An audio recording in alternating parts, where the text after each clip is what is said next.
Hello friends, ಎಲ್ಲರೂ ಹೇಗಿದ್ದೀರಾ? I hope ಎಲ್ಲರೂ ಚೆನ್ನಾಗಿದ್ದೀರಾ ಅಂತ ಅಂದ್ಕೊಳ್ತೀನಿ. ಸೊ ಇವತ್ತು ಆ್ಯಕ್ಚುಲಿ ನಾನು ಬೆಂಗಳೂರಲ್ಲಿದ್ದೀವಿ. ಸೊ ಏನಪ್ಪ ಅಂತ ಹೇಳಿದ್ರೆ, ಬೆಂಗಳೂರಿಗೆ ಬಂದಿರೋ ಕಾರಣ ಏನು ಅಂತ ಹೇಳಿದ್ರೆ, ನಮ್ಮ ಕಡೆ ಶಿವರಾತ್ರಿ ಹಬ್ಬ ಸಾಮಾನ್ಯವಾಗಿ ಹಬ್ಬ ಮುಗಿದು 3 ದಿನ ಆದಮೇಲೆ ಮಾಡ್ತಾರೆ. ಅಂದರೆ ಶಿವರಾತ್ರಿ ಹಬ್ಬ ಕೂಡ ಮಾಡ್ತೀವಿ. ಹಾಗೆ ಶಿವರಾತ್ರಿ ಹಬ್ಬ ಆಗಿದ್ದ 3ನೇ ದಿವಸಕ್ಕೆ ಸಣ್ಣ ಮಕ್ಳ ಕೈಯಲ್ಲಿ ನಾವು ಕಳಶ ಹೊರಿಸ್ತೀವಿ. ಸಣ್ಣ ಮಕ್ಕಳು ಅಂದರೆ ಒಂದು 12ರಿಂದ 13 ವರ್ಷ ಇರೋ ಮಕ್ಳ ಕೈಯಲ್ಲಿ. ಸೊ ಅವ್ರ ಕೈಯಲ್ಲಿ ಕಳಶ ಇಡ್ಸೋದು ಅವಾಗಲಿಂದ ವಾಡಿಕೆ ನಮ್ಮದು. ಹಾಗಾಗಿ ಅಕ್ಕ ಮತ್ತು ತಂಗಿ ಇಬ್ಬರು ಕೂಡ ರಂಗೋಲಿ ಹಾಕ್ತಾಯಿದ್ದಾರೆ. ಸೊ ನನಗೆ ರಂಗೋಲಿ ಹಾಕೋಕ್ಕೆ ಅಷ್ಟು ಚೆನ್ನಾಗಿ ಬರಲ್ಲ, ಹಾಗಾಗಿ ನಾನು ಹಾಕಲ್ಲ. ಒಂದು ಕಡೆ ಅಕ್ಕ, ಒಂದು ಕಡೆ ನನ್ನ ತಂಗಿ ಇಬ್ಬರು ಕೂಡ ರಂಗೋಲಿನ ಹಾಕ್ತಾಯಿದ್ರು. ಇನ್ನೇನು ಬಂದುಬಿಡುತ್ತೆ ದೇವರು ಅಂತ ಹೇಳಿ ಬೇಗ ಬೇಗ ಹಾಕೋಣ ಅಂಥೇಳಿ ಹಾಕ್ತಾಯಿದ್ರು. ನಮ್ಮ ಕಡೆ ಏನಪ್ಪ ಅಂತ ಹೇಳಿದ್ರೆ, ದೇವ್ರು ಬರುತ್ತೆ ಅಂತ ಹೇಳಿದ್ರೆ ನಾವು ಏನು ಏರಿಯಾದಲ್ಲಿರ್ತೀವಲ್ವ, ಸೊ ಆ ಏರಿಯಾ ಫುಲ್ಲು ನೀರು ಹಾಕಿ ಆ ಫುಲ್ಲು ರೋಡ್ ಫುಲ್ಲು ನೀರು ಮತ್ತು ಅರಿಶಿನ ಹಾಕ್ಕೊಂಡು ಮತ್ತು ರಂಗೋಲಿ ಹಾಕ್ತಾ ಕರ್ಕೊಂಡು ಹೋಗ್ತಾರೆ. ಸೊ ಈಗ ನೋಡ್ತಿರ್ಬೋದು ನೀವು ವಿಡಿಯೋದಲ್ಲೇ ಆ್ಯಕ್ಚುಲಿ ಪೂಜೆ ಮಾಡ್ತಿರೋದು ನಮ್ಮ ತಂದೆ. ಸೊ ನಮ್ಮನೆ ದೇವರು, ತಾಯಿ ಮನೆ ದೇವರು ಬಂದು ರೇಣುಕಾ ಯಲ್ಲಮ್ಮ ದೇವಿ.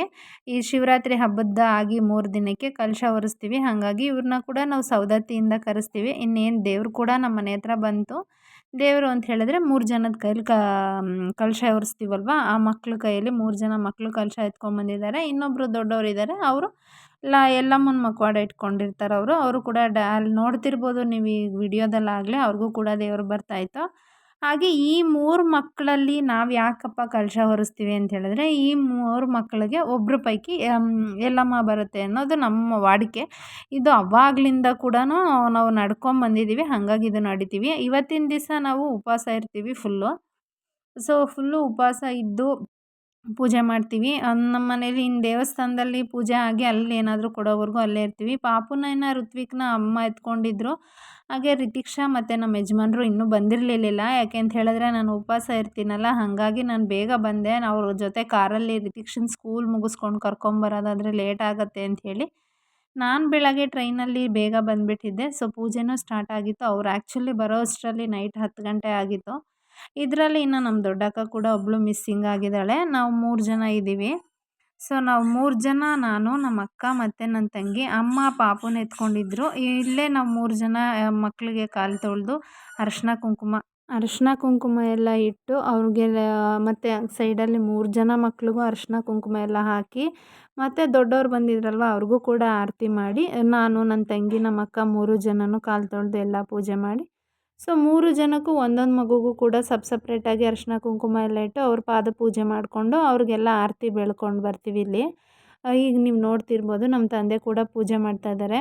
ನಾವು 3 ಜನನೂ ಸೇರಿ ಒಂದೇ ಸಲ, ಅಮ್ಮ ಕೂಡ ಬಂದರು, ಅಷ್ಟರಲ್ಲಿ ಋತ್ವಿಕು ಕೂಡ ಎದ್ದ. ಸೊ ಎಲ್ಲರೂ ಸೇರಿ ಆರತಿ ಮಾಡ್ತಾಯಿದ್ದೀವಿ. ಇದು ಒಂಥರ ನಮಗೇನೋ ಒಂಥರ ಖುಷಿ. ಹಬ್ಬ ಬಂತು ಅಂತ ಹೇಳಿದ್ರೆ ಏನೋ ಒಂದು ಆವಾಗಲಿಂದ ಮಾಡ್ಕೊಂಬಂದಿದ್ದಾರಲ್ಲ. ಹಾಗೆ ಈ ಹಬ್ಬದಲ್ಲಿ ವಿಶೇಷತೆ ಏನಪ್ಪ ಅಂತ ಹೇಳಿದ್ರೆ, ಇಲ್ಲಿ ಉಪವಾಸ ಇದ್ದು ಯಾರಾದರೂ ಏನಾದರೂ ಮನಸ್ಸಲ್ಲಿ ಅಂದ್ಕೊಂಡಿದ್ರೆ ಅದು ಬೇಗ ನೆರವೇರುತ್ತೆ ಅಂಥೇಳಿ ಇದನ್ನು ಮಾಡ್ಕೊಂಬರ್ತಾಯಿರ್ತೀವಿ.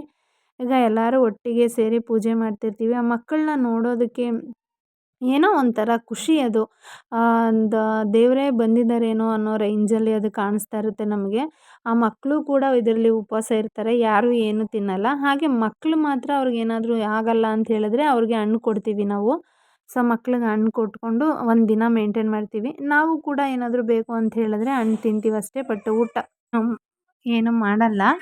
ಸೊ ಅವರು ಹಾಗೆ ಇರ್ತಾರೆ, ನಾವು ಹಾಗೆ ಇರ್ತೀವಿ. ಹಾಗೆ ಇದರಲ್ಲಿ ನಮಗೆ ಉಪವಾಸ ಇರ್ತೀವಿ ಅಂತಲೇ ಅನಿಸಲ್ಲ, ಯಾವುದೇ ರೀತಿ ಟಯರ್ಡ್ನೆಸ್ಸು ಆಗೋದೇ ಇಲ್ಲ. ಸೊ ನಮ್ಗೆ ಅಭ್ಯಾಸ ಆಗಿಬಿಟ್ಟಿದೆ ಇದು. ಈ ಥರ ಚೆನ್ನಾಗಿರುತ್ತೆ ಇದನ್ನು ಮಕ್ಕಳನ್ನ ನೋಡೋದಕ್ಕೆ ಏನೋ ಒಂದು ಖುಷಿ. ಆ ಮಕ್ಕಳ ಮುಖದಲ್ಲಿ ಒಂದು ದೇವಿ ಕಳೆ ನೋಡ್ತಾ ಇದ್ದರೆ ಇನ್ನೂ ನೋಡ್ತಾ ಇರೋಣ ಅಂತ ಅನಿಸುತ್ತೆ. ಸೊ ಫೈನಲಿ ಅವ್ರಿಗೆಲ್ಲ ನಮಸ್ಕಾರ ಮಾಡಿಕೊಂಡು ನಾವು ಇದು ಮನೆ ಹತ್ರ ಬಂದಿದ್ದು ದೇವ್ರಿಗೆ, ಈಗ ದೇವಸ್ಥಾನದ ಹತ್ರ ಹೊರಡಬೇಕು. ಇದು ಆ್ಯಕ್ಚುಲಿ ದೇವರು ಎಲ್ಲರ ಮನೆ ಹತ್ರ ನಾವು ಎಷ್ಟು ಜನ ಅಣ್ಣ ತಮ್ಮಂದಿರಿದ್ದೀವೋ, ಸೊ ಅವ್ರ ಬೀದಿಗಳಲ್ಲೆಲ್ಲ ಉತ್ಸವ ಆಗುತ್ತೆ. ಎಲ್ಲರ ಮನೆ ಮುಂದೆ ಬರುತ್ತೆ. ಅವ್ರವ್ರ ಮನೆ ಮುಂದೆ ಅವ್ರವ್ರ ಪೂಜೆ ಕೊಟ್ಟು ಪೂಜೆ ಸಲ್ಲಿಸ್ತಾರೆ. ಸೊ ಇಲ್ಲೆಲ್ಲ ಪೂಜೆ ಕೊಟ್ಟು ನಾವು ದೇವಸ್ಥಾನದ ಹತ್ರ ಹೊರಡ್ತೀವಿ ಈಗ. ಇದೇ ನಮ್ಮ ದೇವಸ್ಥಾನ. ಇದು ದೇವಸ್ಥಾನ ಬಂದು ಆ್ಯಕ್ಚುಲಿ ಇದು ರೇಣುಕಾ ಯಲ್ಲಮ್ಮ ಹಾಗೂ ಯಲ್ಲಮ್ಮನ ದೇವಸ್ಥಾನ, ಮತ್ತು ರೇಣುಕಾ ಯಲ್ಲಮ್ಮ, ವೆಂಕಟರಮಣ ಸ್ವಾಮಿ, ಸೊಲ್ಲಾಪುರದಮ್ಮ, ಮತ್ತು ಇನ್ನೊಂದು ನರಸಿಂಹಸ್ವಾಮಿ ದೇವಸ್ಥಾನ. ಇದು 4 ದೇವಸ್ಥಾನನೂ ಒಂದೇ ಕಡೆ ಉದ್ದಕ್ಕಿದೆ.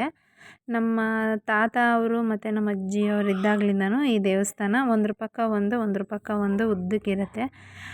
ಇಲ್ಲಿ ಯಾವಾಗಲೂ ಪ್ರತಿ ಶುಕ್ರವಾರ ಮಂಗಳವಾರ ಡೈಲಿ ಪೂಜೆ ಆಗ್ತಾ ಇರುತ್ತೆ. ವಿಶೇಷವಾಗಿ ಪೂಜೆ ಶುಕ್ರವಾರ ಮತ್ತು ಮಂಗಳವಾರ ಮಾಡ್ಕೊತಾ ಇರ್ತಾರೆ. ಹಾಗೆ ವೆಂಕಟರಮಣ ಸ್ವಾಮಿ ಇರೋದರಿಂದ ಶನಿವಾರ ಪೂಜೆ ಮಾಡ್ತಾರೆ.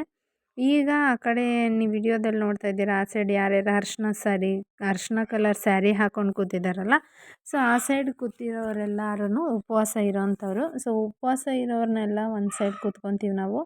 ಇನ್ನು ಅಪೋಸಿಟ್ ಸೈಡ್ ಇನ್ನೂ ಅಷ್ಟು ಜನ ಕೂತಿರ್ತಾರೆ. ಅವರು ನಾರ್ಮಲಿ ಪೂಜೆಗೆ ಬಂದಿರ್ತಾರೆ, ಮನೆಯವ್ರ ಪೈಕಿ ಅಷ್ಟೇ.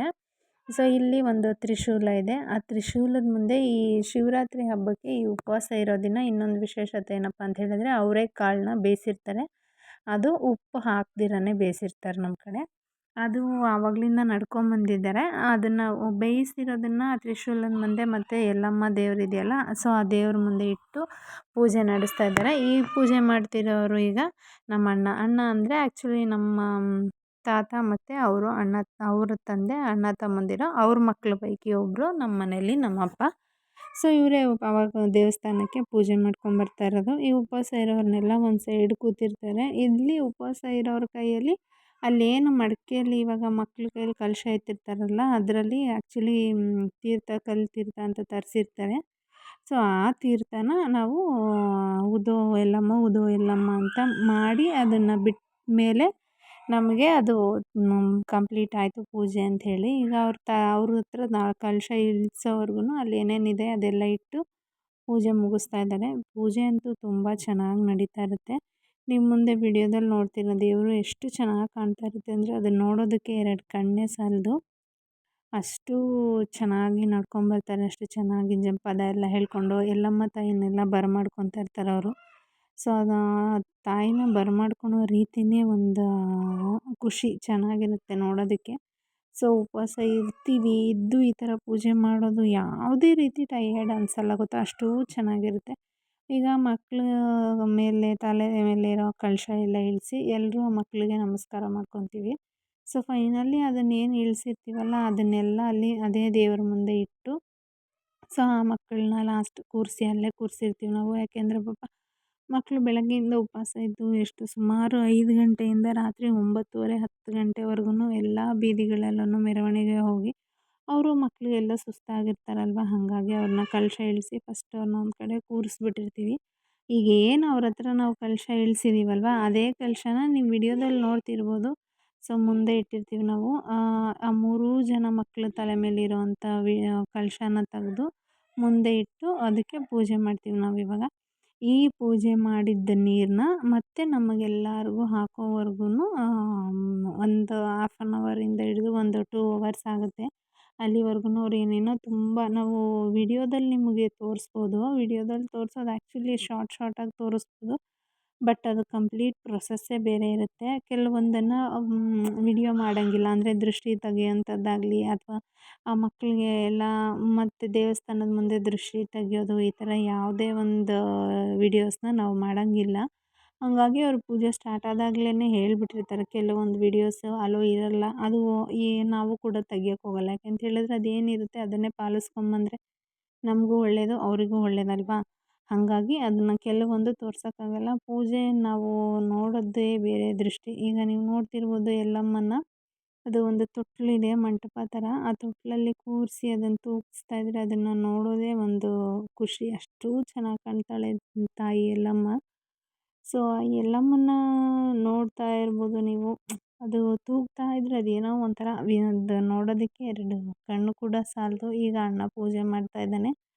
ಸೊ ಅವರು ಕೂಡ ಪೂಜೆ ಮಾಡಿ ಮತ್ತೆ ಎಷ್ಟು ಜನ ಇರ್ತಾರೋ ಅಷ್ಟೂ ಜನನೂ ಪೂಜೆ ಮಾಡ್ತೀವಿ ನಾವು. ಪೂಜೆ ಮಾಡಿ ಇದನ್ನು ಯಾವ ಥರ ಮಾಡ್ತೀವಿ ಅಂತ ಹೇಳಿದ್ರೆ, ಲಾಸ್ಟಲ್ಲಿ ಒಂದು ಬೇವಿನ ಸೊಪ್ಪು ಕೊಡ್ತಾರೆ. ಸೊ ಆ ಬೇವಿನ ಸೊಪ್ಪನ್ನ ಅದೇ ಮಕ್ಕಳು ಏನು ಕಲಶ ಎತ್ಕೊಂಡಿರ್ತಾರಲ್ವ ಅದ್ರ ತೀರ್ಥ ಅದ್ರ ಮೇಲಿಟ್ಟು ಯಲ್ಲಮ್ಮನ ಹೆಸರು ಹೇಳಿ ಅದನ್ನು ತೀರ್ಥನ ಒಂದು ಎಲೆಯಲ್ಲಿ ಬಿಟ್ಟ ಮೇಲೆ ನಮಗೆ ಇದು ಉಪವಾಸ ಪೂಜೆ 2 ಮುಗೀತು ಅಂತ ಅರ್ಥ. ಸೊ ಇದು ಪೂಜೆ ಎಲ್ಲ ಮುಗಿದ್ಮೇಲೆ ನೈಟು ತಾಯಿದು ಫುಲ್ಲು ಕತೆ ಹೇಳ್ತಾರೆ. ಸೊ ಹಂಗಾಗಿ ದೇವಸ್ಥಾನದ ಹತ್ರನೇ ನಾವು ನೈಟೆಲ್ಲ ಇರ್ತಾರೆ. ಅಂದರೆ ನನಗೆ ಸಣ್ಣ ಪಾಪು ಇರೋದ್ರಿಂದ ನನಗಿರೋಕ್ಕಾಗಲ್ಲ. ಸೊ ನೋಡ್ತಿರ್ಬೋದು 3 ಜನ ಮಕ್ಳಿಗೂ ಕೂಡ ಎಷ್ಟು ಚೆನ್ನಾಗಿ ಕಾಣ್ತಾರೆ. ಅವ್ರನ್ನ ನೋಡೋದಕ್ಕೆ ಏನೋ ಒಂದು ಥರ ಖುಷಿ, ಅಷ್ಟು ಚೆನ್ನಾಗಿ ಕಾಣ್ತಾರೆ. ಅವರು ಕೂಡ ತುಂಬ ಟಯರ್ಡ್ ಆಗಿದ್ರು. ಪೂಜೆ ಎಲ್ಲ ಚೆನ್ನಾಗಿ ಮುಗೀತು. ಪೂಜೆ ಮುಗಿಸಿ ನಾವು ಕೂಡ ಪ್ರಸಾದ ತಿಂದು ಮನೆಗೆ ಹೊರಡ್ತೀವಿ. ನಾವು ಹೊರಟ ಮೇಲೆ ಅಪ್ಪ ಅಮ್ಮ ಎಲ್ಲ ಅಲ್ಲೇ ಇರ್ತಾರೆ. ಯಾಕೆಂದರೆ ಅಪ್ಪ ಪೂಜೆ ಮಾಡಬೇಕಲ್ಲ, ಹಾಗಾಗಿ ಅಲ್ಲೇ ಇರ್ತಾರೆ. ಅವರು ಪೂಜೆ ಎಲ್ಲ ಮುಗಿಸಿ ನೈಟ್ ಉತ್ಸವ ಎಲ್ಲ ಆಗಿ ನೈಟ್ ಕಥೆ ಎಲ್ಲ ಹೇಳಿಸಿ ಬೆಳಗಿನ ಜಾವ ಅವ್ರ ಮನೆಗೆ ಬರೋ ಅಷ್ಟರಲ್ಲಿ ಒಂದು 6 to 7 ಆಗಿರುತ್ತೆ. ಇದಾಗಿತ್ತು ಫ್ರೆಂಡ್ಸ್ ಇವತ್ತಿನ ವಿಡಿಯೋ ಇಷ್ಟ ಆಗಿದ್ರೆ ಲೈಕ್